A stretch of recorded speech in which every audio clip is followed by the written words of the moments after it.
नमस्कार। मुनीर नियाज़ी साहब फरमाते हैं, हमेशा देर कर देता हूँ मैं हर काम करने में। ज़रूरी बात कहनी हो, कोई वादा निभाना हो, उसे आवाज़ देनी हो, उसे वापस बुलाना हो, हमेशा देर कर देता हूँ। तो ये जो आज मैं आज कर रहा हूँ शेर, इसकी वजह ये है कि आज जिस विषय पर हम चर्चा करने वाले हैं वो भी कुछ ऐसा ही है। बात कर रहा हूँ देरी की, इस लेटलतीफ़ी की और कहीं न कहीं टाल-मटोल की। तो क्या ये एक सामान्य सी मानवीय प्रवृत्ति है या फिर इसके अलावा कुछ और भी है? अगर सामान्य मानवीय प्रवृत्ति है तो सब में क्यों नहीं होती? कोई लोग बहुत पंक्चुअल कहें, अप टू द मार्क कहें, अप टू डेट कहें, क्यों होते हैं? कोई कुछ लोग बहुत चीज़ों को डिले करते रहते हैं। आज इन्हीं विषयों पे हम लोग चर्चा करने वाले हैं और इस विषय के लिए हमारे साथ बहुत महत्वपूर्ण अतिथि हमारे साथ में हैं। तो स्वागत की परंपरा में सबसे पहले मैं आपको मिलवाना चाहूँगा हमारे साथ जुड़ी हुई निसरीन पोरबंदर वाला जी। निसरीन जी हमारे साथ दुबई से जुड़ी हुई हैं। ये अंतर्राष्ट्रीय एक प्रख्यात लाइफ कोच हैं, रेकी मास्टर हैं, थेटा हीलर हैं, साथ में एनएलपी प्रैक्टिशनर भी हैं और एक्रीडिटेड ईएफटी प्रैक्टिशनर भी हैं। ये फाउंडर हैं रीप्रोग्राम इनफाइनाइट पॉसिबिलिटीज़ की। बहुत बहुत स्वागत करता हूँ आपका। Thank you so much, Sunil ji, for having me on the show. जी बहुत बहुत स्वागत है। और हमारे साथ जुड़ी हुई नितिका गुलाटी जी, जो कि एक एस्ट्रोलॉजर हैं, न्यूमरोलॉजिस्ट हैं और वास्तु कंसल्टेंट हैं। बहुत बहुत स्वागत करता हूँ निकिता जी आपका। Thank you so much, sir. Thank you for inviting me over. जी, और हमारे साथ में जुड़ी हुई शालू भूचर जी, जो कि फाउंडर हैं काव्यभू और consulting simplifying the complexities of the change leadership and the organisation transformation for boards and the C souls. बहुत बहुत स्वागत है शालू जी आपका। बहुत धन्यवाद आपका। जी, आप सभी लोग इस मंच के ऊपर हैं। मुझे लगता है कि जिसे हम लोग कहते हैं टाल मटोल वाली परंपरा कहते हैं, जिसे लेटलतीफ़ी वाली कहते हैं, जिसे देरी करने वाली कहते हैं, आपके मार्गदर्शन में, आपके अनुभवों के प्रकाश के अंदर उसके ऊपर अंकुश ज़रूर लगेगा। तो इसी विश्वास के साथ अपना पहला सवाल मैं शालू जी की तरफ करना चाहूँगा। शालू जी, पहली बात तो मैं ये जानना चाहूँगा कि ऐसी क्या खास वजह होती हैं और क्या चीज़ें होती हैं जिनकी वजह से लोगों के अंदर ये प्रवृत्ति पाई जाती है, टाल मटोल करने वाली या लेटलतीफ़ी या विलम्ब करने वाली? क्या वजह लगती हैं आपको? बहुत अहम सवाल है ये sir.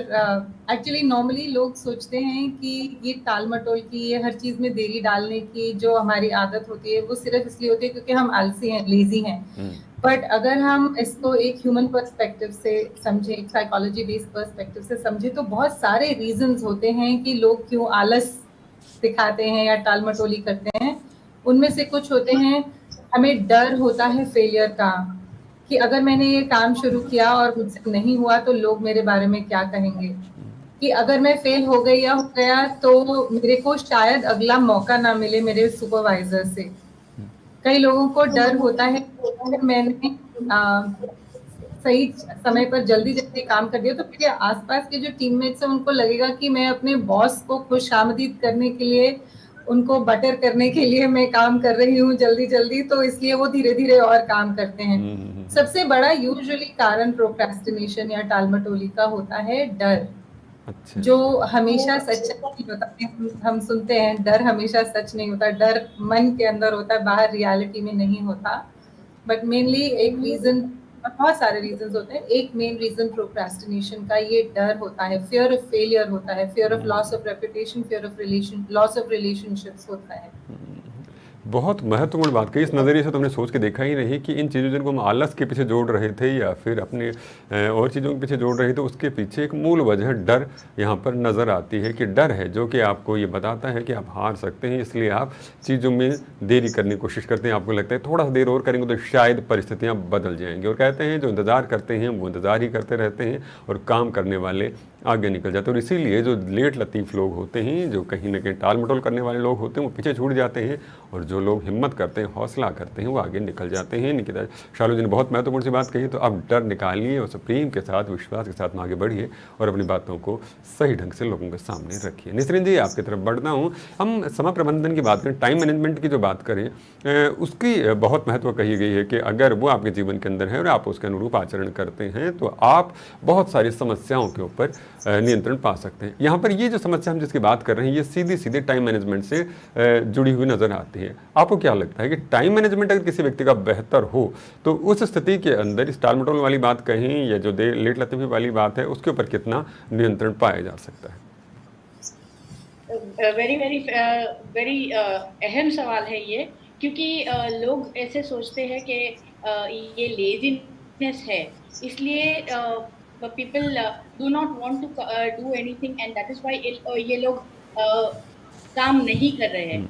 Like my friend said कि यहाँ पे इट कुड बी दैट वहाँ पे डर है, लेकिन एक और अंडरलाइंग लेयर भी ऐसा होता है कि this is a cry for help, जो वर्ड से नहीं होता है। ये लोग जो प्रोक्रेस्टिनेट करते हैं, जो टाल मटोल करते हैं, उन लोगों को एक ये होता है कि काश कोई मुझे हेल्प कर ले। ये एक क्राई फॉर हेल्प है। यस, बहुत हद तक अगर हम टाइम मैनेजमेंट करेंगे तो यस इट विल हेल्प, क्योंकि टाइम मैनेजमेंट में क्या होता है, we break down the task into small bit size pieces. जो हम लोग अगर देखते हैं, अगर एक रोटी है, हम पूरी की पूरी रोटी तो नहीं खा सकते हैं, उसको छोटे छोटे टुकड़ों में कट करेंगे, तभी हम लोग we will be able to put it in our mouth. So it is something like biting off enough that you can chew, not more than what you can chew. तो इस वजह से छोटे छोटे टाइम स्लॉट्स में अगर करेंगे तो बहुत हद तक ये डेफिनेटली हेल्प करेगा। लेकिन the first step would be to understand कि ये कहाँ से आ रहा है। कोई डिप्रेशन या कोई ऐसी चीज तो नहीं है that is holding me back from putting in my effort.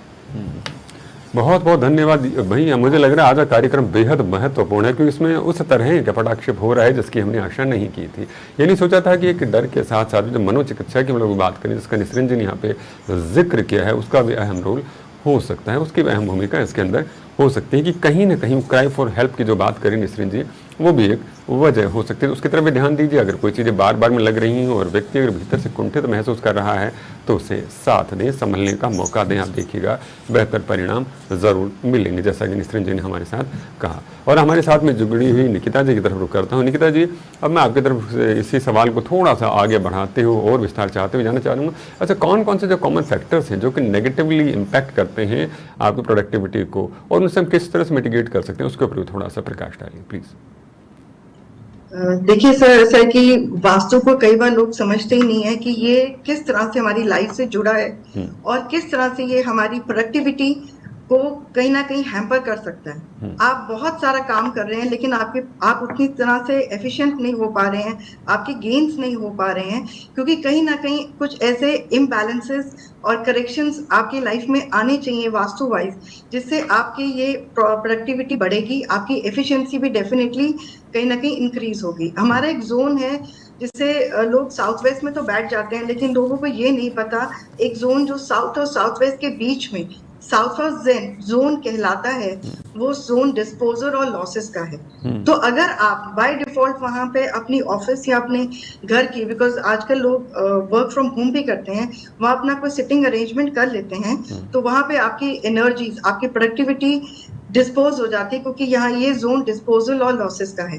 अगर आप यहाँ पे आपके घर में आपका बेड यहाँ है और आप यहाँ सो रहे हैं, तो बाय डिफॉल्ट आपकी हेल्थ, आपकी प्रोडक्टिविटी, आपके जितने भी जो एनर्जीज हैं और आपकी जो directly related to your profits and gains हैं, वो कहीं ना कहीं आपके डिस्पोजल हो रही हैं। और तो इसलिए ये बहुत जरूरी है कि अपना बेड या अपनी पोजीशंस यहाँ से आप हिलाएं और अपनी नेसेसरी वास्तु रेमेडीज भी कीजिए। एक जोन है ईस्ट साउथ ईस्ट, जो ईस्ट और साउथ ईस्ट के बीच में आता है, और ये जोन हमारी डिसीजन मेकिंग पावर को बहुत रूल करता है। ये जोन में अगर ये इम्बैलेंसेस क्रिएट हो जाएं, जिससे इसमें अगर एक नॉन वांटेड कलर जो उस एलिमेंट और उस का डायरेक्शन का कलर नहीं है, वो अगर आ जाए, येलो कलर आ जाए या कोई अर्थ एलिमेंट आ जाए, क्योंकि ये कहीं ना कहीं एयर एलिमेंट से रिलेट करता है, तो यहाँ पे हमारी डिसीजन मेकिंग पावर्स बहुत ज्यादा खराब हो जाती है। हम बैड डिसीजंस लेते हैं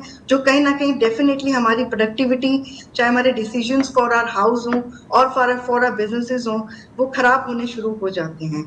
एंड देन अगर हमारे जो घर की नॉर्थ ईस्ट जोन्स हैं, वो हमारी माइंड से जुड़ी हैं। अगर यहाँ पे हम क्लटर क्रिएट कर दें, यहाँ पे अगर हम बहुत स्टोर, यहाँ हम किचन, बाथरूम्स या फिर हम कुछ हेवी चीजों की प्लेसमेंट कर दें, तो ये जैसे कि कहते हैं कि यहाँ वास्तु पुरुष का सर होता है, तो हमारा माइंड भी ब्लॉक हो जाएगा।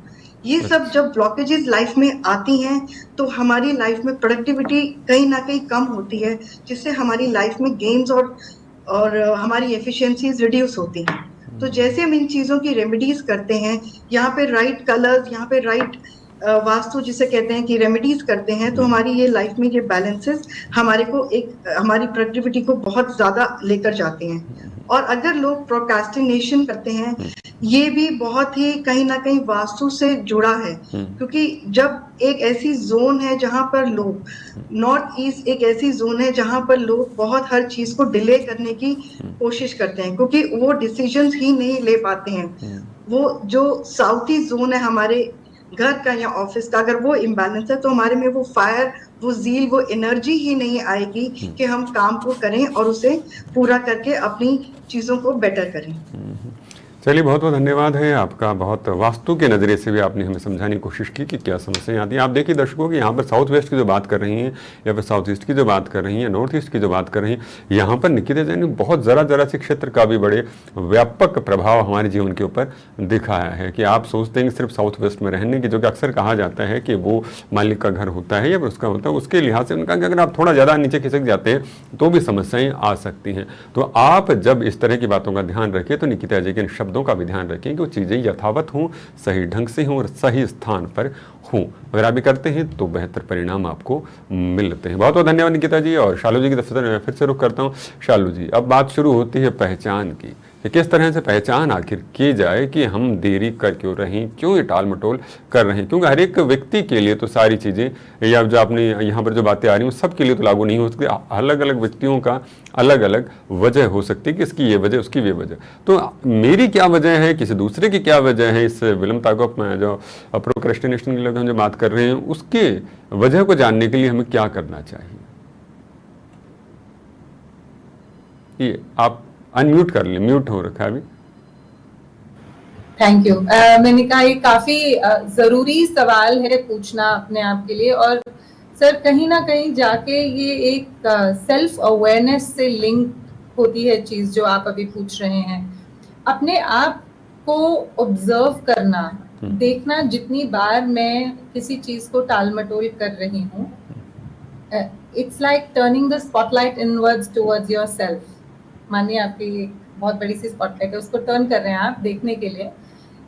एक बहुत अच्छा तरीका, और ये एक्चुअली जितना बचपन से बच्चे सीखना शुरू करें तो शायद बड़े होके ठीक हो जाए, लेकिन ये देखना, मुझे मालूम है कि मुझे इतना देर लगेगी ये काम करने के लिए। नाज़नीन ने बोला टाइम मैनेजमेंट के बारे में कि टास्क को ब्रेक डाउन कीजिए। मुझे मालूम है कि मेरे को एक टास्क 11 बजे करना है, लेकिन मैं उसको 11:30 तक नहीं करती हूँ, जबकि मुझे उसको 12 बजे डिलीवर करना है। क्यों नहीं कर रही हूँ मैं?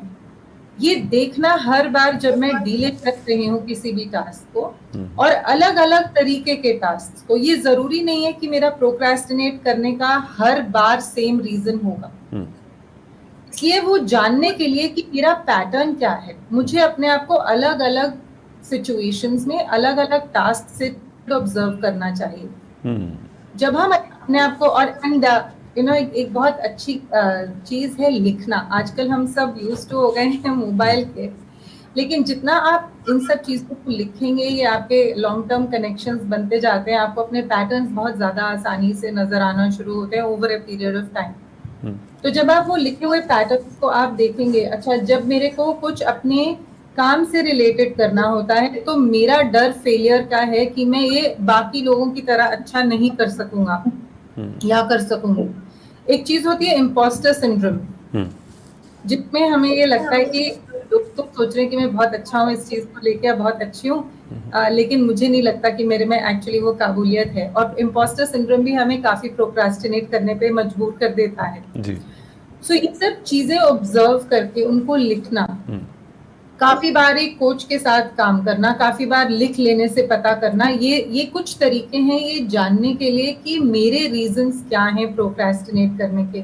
ऑब्जर्वेशन सबसे बड़ा टूल है। सेल्फ रिफ्लेक्शन ऑब्जर्वेशन के साथ एक बहुत बड़ा हथियार है, खाली एक टूल नहीं है, एक वेपन बन जाता है वो आपके लिए कि मैं अपने आप को बेहतर कैसे करूं, नेक्स्ट लेवल पे लेकर कैसे जाऊं। आपका दूसरा सवाल एक्चुअली दूसरा पार्ट सवाल का बहुत इंटरेस्टिंग था सर। नॉर्मली हम अपने बारे में सोचते हैं कि मैं अपने लिए कैसे पता करूं। दूसरे का पता करने के लिए एक बहुत अच्छी क्वालिटी होती है जिसे हम इमोशनल इंटेलिजेंस में बोलते हैं, इट्स कॉल्ड एम्पैथी। और एम्पैथी होता है दूसरे को उसके जीवन से, उसके नजरिए से समझने की काबिलियत।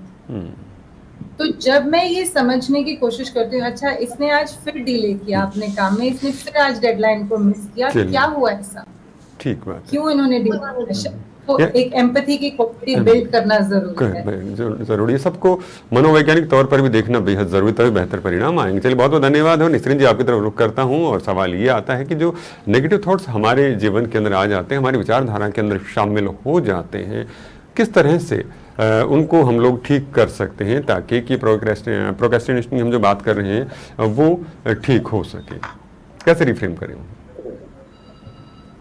It's such a beautiful क्योंकि हम लोग रियलाइज नहीं करते हैं कि as human beings we are wired to thinking negative things हमको बहुत जल्दी आसानी से आ जाती है। I can say this comes because हम लोग बचपन से अपने चिल्ड्रन को ऐसे ही बताते हैं कि तुम ये करो वरना ये हो जाएगा। तो हम लोग चिल्ड्रन को from the beginning we are wiring them for negativity. और ऑल्सो हम लोग बोलते हैं कि तुम ये नहीं करोगे तो तुम्हारे साथ ये बुरा हो जाएगा। सो हम लोग बहुत इजीली नेगेटिव थिंग्स हम लोग इम्बाइब कर लेते हैं। सो हम लोगों को ये भी समझना चाहिए कि जब भी एक थॉट नेगेटिव आता है तो इट इज नेवर अलोन। हम we will start with oh I am so stupid, मुझे ये समझ में नहीं आया। बस वो एक थॉट अगर आया, उसके साथ loads and loads of other friends उसके साथ में आ जाते हैं। लाइक फॉर इंस्टेंस देखो वो टाइम भी मैंने ऐसे ही किया था। मेरे साथ ऐसा ही होता है, मैं ये नहीं कर सकती हूँ, वो नहीं कर सकती हूँ। यू नो नेगेटिव थॉट एक मैग्नेट की तरह है। एक थॉट आया, उसके साथ एक्सक्यूज मी बहुत सारे थॉट्स आ जाते हैं। तो अगर आप ये थॉट्स को ओवरटर्न करना है तो एक नेगेटिव थॉट को ओवरटर्न करने के लिए we need 40 positive thoughts. So you have to understand कि ये नेगेटिव हम लोग we are so wired for negativity कि हम लोग बहुत आसानी से ऐसे नेगेटिव ये कर लेते हैं, नेगेटिव चीजें इम्बाइब कर लेते हैं। लेकिन जब we want to overturn just one single negative thought, उसको हम लोग ओवरटर्न कर सकते हैं विद 40 पॉजिटिव थॉट्स। तो अगर हम लोग अपने आप को ट्रेन कर ले टू आइडेंटिफाई कि मुझे ये एक नेगेटिव थॉट आया है। लाइक फॉर इंस्टेंस जब भी मैं सोचती हूँ आई एम सो स्टूपिड कि मैंने ये किया, I do not allow myself to go down the whirlpool, तो I will be able to catch myself before I go down the whirlpool। मैं आइडेंटिफाई कर सकती हूँ। तो ये कैसे हो सकता है? विद माइंडफुलनेस, कि हम लोग वी आर ऑलवेज अवेयर कि क्या चल रहा है around us and also within अस।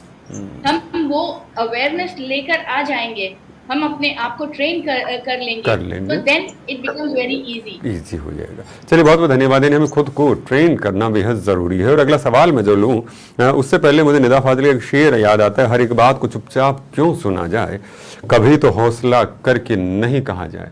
ये मैं इसलिए कह रहा हूँ कि डिस्ट्रैक्शन जिसकी हम बात कर रहे होते हैं ये आपको इतना प्रभावित कर रहे होते हैं कि आप उन्हें ना नहीं कर पाते। कभी ये बात आई, कभी वो बात आई और आप प्रभावित होते रहते हैं और अपने परिणाम जो खुद है उनको नुकसान पहुँचा रहे होते हैं। तो यहाँ पर मैं जो सवाल है हमारे साथ जुड़ी निकिता जी की तरफ लेकर बढ़ता हूँ। निकिता जी, कि जो डिस्ट्रैक्शन जो आ रहा है उसको हम लोग कैसे कम करें, खास करके जब हमारा काम करने का जो एनवायरनमेंट, जो वर्क एनवायरनमेंट है और जिससे कि हम प्रोडक्टिविटी वाली जो हम बात कर रहे हैं वो वाला जो क्षेत्र है, तो वहाँ पर हम लोग कैसे इन चीज़ों पे ज़्यादा नियंत्रित कर सकते हैं?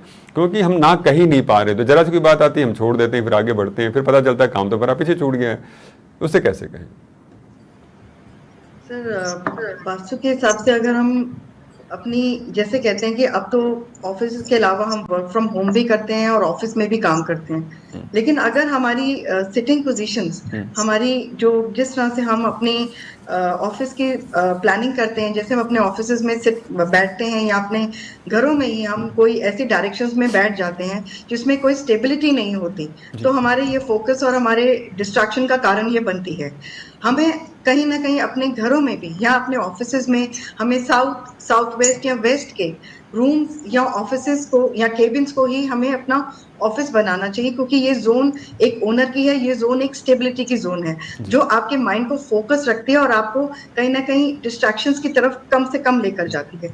लेकिन ये भी जरूरी है कि जिस तरह से हम अपनी सिटिंग पोजीशन, जैसे अपने टेबल और चेयर को हम रखें, हमें बैठने के समय हमें हमेशा नॉर्थ ईस्ट और ईस्ट की तरफ ही फेस करना चाहिए, क्योंकि यहाँ की पॉजिटिव एनर्जीज हमारे माइंड को एक क्लैरिटी देती हैं, हमारे माइंड को फोकस करती हैं और हमारे माइंड को शार्पन करती हैं। सो हम अपने क्लाइंट से एक एज ऊपर होके बात कर सकते हैं और हमारे बैक पर वॉल होना बहुत जरूरी है। ये नहीं है कि हमारे पीछे कोई दरवाजा है या हमारे सामने की तरफ कोई दरवाजा आ रहा है या फिर कोई शीशा लगा हुआ है, कोई मिरर हमारे बिल्कुल सिटिंग पोजीशन के सामने या बैक पे है। ये सब चीजें हमारे डिस्ट्रैक्शन और फोकस को बहुत ज्यादा हैम्पर करती हैं और हार्म करती हैं। इससे हमारी पूरी विजन, हमारे काम की जो एक जिसे कहते हैं स्ट्रेंथ होती है, वो ही कहीं ना कहीं कम हो जाती है। तो इसलिए ये जरूरी है कि ये छोटी छोटी चीजों को हमने इम्बाइट करना है, जिससे हमारी एफिशिएंसी काम में, हमारा फोकस, हमारा जो एक जिसे कहते हैं कि डीलिंग विद द क्लाइंट्स, हमारे डिसीजन मेकिंग पावर्स बेटर हों, हम अपने क्लाइंट से बेटर डील कर सकें, हमारी प्रोडक्टिविटी कहीं ना कहीं बेटर हो। और ये भी है, अगर हम अपने घरों से काम कर रहे हैं तो ये बहुत ध्यान रखें कि हमने बेड पे बैठ के काम नहीं करना है, क्योंकि इससे हमारे फोकस तो हिलता ही है, लेकिन हमारे स्लीपिंग पैटर्न्स भी बहुत ज्यादा खराब हो जाते हैं। हम ये सोचते हैं कि हम डाइनिंग टेबल पे बैठ के काम कर लेते हैं, लेकिन अगर वहां पे कोई ग्लास का लगा हुआ है, ग्लास लगा हुआ है आपके डाइनिंग टेबल पे, तो वो उसकी नेगेटिव रिफ्लेक्शंस आपके फोकस और आपके कंसंट्रेशन को बहुत ज्यादा खराब कर सकता है। तो उसे या तो टेम्पररी कवर कीजिए या फिर किसी चीज या पेपर से कवर करके ही काम कीजिए। तो ये बहुत बहुत छोटे छोटे इश्यूज हैं जो हमें डिस्ट्रैक्ट करते हैं, जो हमारी कंसंट्रेशन को बहुत ज्यादा खराब करते हैं। एंड देन जैसे हम कहते हैं कि नॉर्थ ईस्ट हमारी माइंड और हमारी क्लैरिटी की जोन है, तो यहाँ पे क्लटर फ्री जगह होना बहुत जरूरी है, पहले भी आपने जिक्र किया था। जी जी, बहुत बहुत धन्यवाद निकिता जी। और अब आखिरी कार्यक्रम के आखिरी 3 मिनट और 3 सवाल, तो मैं चाहूंगा कि बहुत संक्षिप्त से आपके जवाब आए, हर एक व्यक्ति 1-1 मिनट के अंदर अपनी बात कह दे। तो पहला सवाल मैं हमारे साथ में जरूर शालू जी की तरफ लेना चाहूंगा। शालू जी, अब कुछ रणनीतियों की बात हो जाए, जिससे कि हमें से लेट लतीफी वाली जो बात है उसके पे नियंत्रण पा सके, चाहे वजह कुछ भी रही हो। मैं यहाँ पे कुछ भी इसलिए बोल रहा हूँ कि ढेर सारी वजह हैं, हम किसी भी नहीं, आप सामान्य कुछ बातें बताएं, 1 मिनट का समय आपके पास में। तो आई थिंक चेंज करने के लिए कैसे अपनी जो भी रीजन है उसको आगे बढ़ूं। जब आपने एक बार आइडेंटिफाई कर लिया मेरे क्या रीजन है और नहीं भी किया हो, तो जब आप काम करना शुरू करते हैं, अपने आप को एक छोटा सा टाइम क्लॉक दीजिए कि मुझे इतने वक्त में ये काम खत्म करना ही है, और वो खत्म करने के बाद अपने आप को एक छोटा सा रिवॉर्ड दीजिए। किसी के लिए वो रिवॉर्ड एक छोटी सी चॉकलेट हो सकती है, किसी के लिए वो रिवॉर्ड एक फटाफट से रन या एक क्विक एक्सरसाइज करना हो सकता है, किसी के लिए वो रिवॉर्ड एक सिगरेट स्मोक होता है। मैं नहीं इंडोर्स करती हूँ सिगरेट स्मोकिंग को, बट अपने आप को रिवॉर्ड जरूर कीजिए काम को टाइम पे खत्म करने की। आपकी ब्रेन को आदत पड़ जाएगी काम को टाइम पे खत्म करने की। चलिए, बहुत बहुत धन्यवाद शालू जी। और रुख करता हूँ निसरीन जी की तरफ। निसरीन जी, अब आपकी तरफ रुख करते हुए एनएलपी के ऊपर चर्चा थोड़ी सी हो जाए। एनएलपी के अंदर क्या सेल्फ टॉक के जरिए क्या इस बात पर नियंत्रण पाने की कोई बात कही गई है? 1 मिनट है आपके पास में। एब्सोल्युटली, ये सेल्फ टॉक बहुत ज्यादा इंपॉर्टेंट होता है, because we are always talking to ourselves and our mind always understands our own words. तो सेल्फ टॉक बहुत ज्यादा इंपॉर्टेंट है। और जब हम आइडेंटिफाई कर लेते हैं कि ये मेरी predisposition is towards negativity, तो हम लोग अपने आप को we can write out, you know, ये जो एफर्मेशंस बोलते हैं वो पॉजिटिव है। सो वो एक तरह से एक एफर्मेशंस कर लो, या you start doing a little bit of journaling, जहाँ पे your focus is completely on positive. Definitely ये एक पॉजिटिव सेल्फ टॉक की वजह से एक पॉजिटिव सेल्फ इमेज आएगा, जिसकी वजह से we will be able to move forward in a very positive way. जी, बहुत बहुत धन्यवाद नसरीन जी। आखिरी मिनट और आखिरी सवाल लेके हाजिर होता हूँ निकिता जी के सामने। निकिता जी, अब वास्तु की कुछ टिप्स भी हो जाएं कि किस तरह से, ये बहुत सारी बातें आपने बताई, कुछ और जो चीज़ें आपको लग रही हैं जो आखिरी मिनट में आप कह सकते हो तो प्लीज़। डिप्रेशन एंजाइटी फील होती है जो एक आजकल बहुत ही कॉमन हमारे यहाँ पे हर घर में हर जगह हमारे को फील होती है, तो ये जरूर देखें कि अपनी स्लीपिंग डायरेक्शन को चेक करें कि कहीं आप नॉर्थ की साइड पे बेड को रख के अपने सर को रख के तो नहीं सो रहे हैं। इससे आपके हेल्थ इश्यूज आएंगे, आपको एंजाइटी डिप्रेशन आपके इंक्रीज होंगे। और एक वेस्ट नॉर्थ वेस्ट एक बहुत जोन है जो हमें डिप्रेशन देती है, उसमें ना आप ज्यादा थोड़ी देर बैठेंगे तो डिटॉक्स होंगे, लेकिन अगर बहुत देर वहां सोएंगे तो आपको वो डिप्रेशन की तरफ ले जाएगा। तो इसलिए ये बहुत जरूरी है कि आप अपने घर में छोटी छोटी चीजें जैसे कि सीलन अगर आपके कमरों में या ऑफिस में कहीं आ रही है वो चेक करें, या बीम के नीचे तो नहीं सो रहे हैं।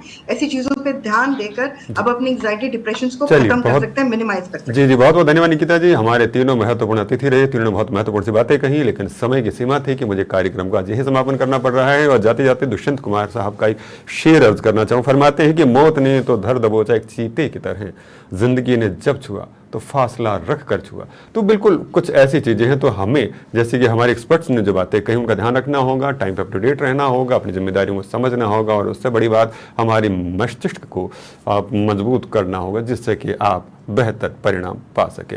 उम्मीद करता हूँ आज की जो टिप्स आपको दी गई हैं बहुत काम आएंगी, और हम अगले शो में किसी नए विषय पर विचार करेंगे। तब तक के लिए आभार, अभिनंदन, पुनः मिलेंगे। धन्यवाद।